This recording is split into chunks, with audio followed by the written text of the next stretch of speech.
Hello बच्चों, let's read this question. The question says two waves of linearly same amplitude, same frequency, traveling with the same velocity are superimposing to give a phenomena of interference if A1 and A2 be the respectively amplitudes and omega be the frequency for both, V is the velocity for both, and delta phi is the phase difference between the two waves. तो कौन सा option सही होगा पूछा हुआ है। पहला option दिया हुआ है the resultant intensity vary periodically with time and distance.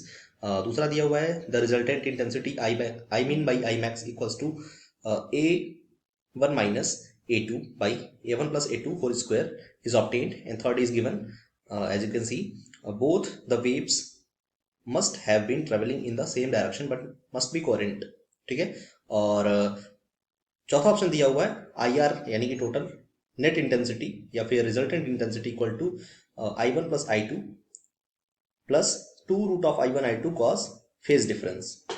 जहां पर बोला हुआ है कंस्ट्रक्टिव इंटरफेरेंस तब मिलेगा जब आपको one by lambda by two हो, यानी कि ऑड मल्टीपल हो लेमडा बाई टू का, और डिस्ट्रक्टिव इंटरफेरेंस आपको तब मिलेगा जब पाथ डिफरेंस क्या हो, है ना, जब पाथ डिफरेंस क्या हो, इवन मल्टीपल हो लेमडा बाई टू का।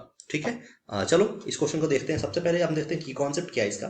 तो सबसे पहले मैं लिखता हूं यहाँ पे की कॉन्सेप्ट। तो की कॉन्सेप्ट अगर देखें हम तो की कॉन्सेप्ट क्या लगेगा। तो आपको पता है सबसे पहले कि जब दो वेव सुपरपोज करती हैं तो दो वेव सुपरपोज करने पर जो इंटेंसिटी बनता है वो दो केस में बन सकता है, या तो डिस्ट्रक्टिव या तो कंस्ट्रक्टिव। तो पहली बात बेटा ध्यान देना है आपको कि सबसे पहला अगर ऑप्शन देखें हम तो बोला है रिजल्टेंट इंटेंसिटी। तो रिजल्टेंट इंटेंसिटी क्या होगी आपको पता है कि इंटेंसिटी जो होता है बेटा वो डिपेंड करता है किसके ऊपर, एम्पलीट्यूड के स्क्वायर पर, एम्पलीट्यूड के स्क्वायर पर। तो आप ये बताओ कि जब दो वेव्स सेम डायरेक्शन में जा रही हैं और जब वो एक दूसरे को सुपर इम्पोज करेंगी, है ना, या फिर सुपरपोजिशन होगा, उस केस में क्या बनाएंगी, जो नया वाला वेव बनेगा वो भी उसी तरीके का होगा, है ना। तो उस केस में बोला हुआ है टाइम भी नहीं चेंज हो रहा है ना, and all things are same. तो इस केस में क्या होगा बेटा, टाइम के साथ कभी भी वेरिएशन नहीं आएगा रिजल्टेंट इंटेंसिटी का। ऐसा नहीं होगा कि टाइम और डिस्टेंस के साथ वेरी करती रहे। तो यानी कि ये वाला जो पहला ऑप्शन हो गया वो ऐसे ही यहाँ से क्या हो जाएगा, गलत हो जाएगा, है ना, रॉन्ग। दूसरे ऑप्शन में चलते हैं। दूसरे ऑप्शन में क्या होगा बेटा, आई मीन का मतलब क्या है, डिस्ट्रक्टिव इंटरफेरेंस। डिस्ट्रक्टिव इंटरफेरेंस कब ऑब्टेन होगा, डिस्ट्रक्टिव इंटरफेरेंस तब ऑब्टेन होगा जब क्या हो, मिनिमम इंटेंसिटी हो। मिनिमम इंटेंसिटी कब होगी, ए वन माइनस ए टू का होल स्क्वायर पर, है ना। और आई मैक्स कब होगा, मैक्सिमम इंटेंसिटी कब होगी बेटा, तो दोनों एम्पलीट्यूड के सम पर, यानी कि ए वन प्लस ए टू के होल स्क्वायर पर। अगर दोनों का रेशियो ले लिया है, यानी कि द रिजल्टेंट इंटेंसिटी बोला हुआ है, द रिजल्टेंट इंटेंसिटी, है ना, with I mean by I max equals to ये A one minus A two upon A one plus A two का होल स्क्वायर इज ऑब्टेन्ड। तो ये बात तो सही है, यानी कि हमने इक्वेशन से देख ही लिया। तो ये दूसरा जो है वो क्या होगा बेटा, सही होगा। तीसरे में देखते हैं, बोला हुआ है तीसरे में क्या बोला हुआ है, listen, both the waves must have been travelling in the same direction, must be coherent, है ना। अभी आप एक बात ध्यान दो, है ना, कि फेज क्या है, फाई है ना, फेज डेल्टा फाई है, और डेल्टा फाई वेरिएशन तो आ नहीं रहा डेल्टा में, है ना। और कोई भी दो वेव्स अगर सेम डायरेक्शन में ट्रेवल कर रहे हो और कोहेरेंट हो, तो कोहेरेंट के क्या क्या केसेस हैं। कोहेरेंट का पहला केस क्या है कि फॉर कोहेरेंट के लिए, है ना, या तो फेज डिफरेंस क्या हो, जीरो हो, है ना, फेज डिफरेंस हो ही ना, या फिर फेज डिफरेंस हो बेटा तो क्या हो, कांस्टेंट हो, उसमें वेरिएशन ना आए। इस केस में क्या होंगे, दोनों कोहेरेंट होंगे। और यहाँ पर अगर देखा जाए तो क्या है, दोनों का वेव का बीच का जो फेज डिफरेंस है वो कांस्टेंट ही होगा, क्योंकि वेरिएशन तो बोला है नहीं। तो यानी इस कंडीशन से देखें तो दूसरा ऑप्शन भी क्या होगा बेटा, सही होगा।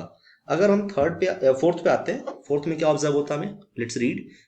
जो टोटल इंटेंसिटी है आई नेट यानी आई आर, रिजल्टेंट इंटेंसिटी, वो बोला हुआ है कि आई आर की वैल्यू क्या होती है। ठीक है यार, आई आर की जो वैल्यू होती है individual I one plus individual I two plus two root के अंदर I one I two into क्या हो जाए, कॉस ऑफ फेज डिफरेंस, यही होता है ना।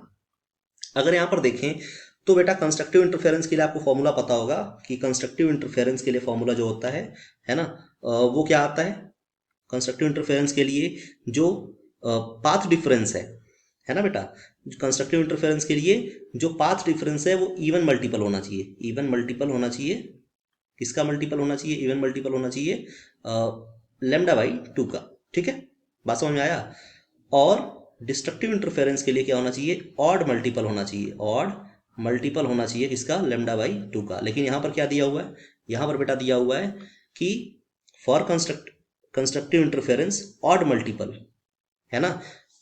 किसका, लैम्डा बाई 2 का, लेकिन डिस्ट्रक्टिव के लिए बोला हुआ है कि इवन मल्टीपल, यानी कि यहाँ पर थोड़ा केस अपोजिट कर दिया है, पलट दिया इस चीज़ को, तो ये वाला भी ऑप्शन क्या होगा, गलत होगा। तो आंसर क्या होगा बेटा हमारा, आंसर जो होगा हमारा वो होगा ऑप्शन 2 एंड ऑप्शन 3।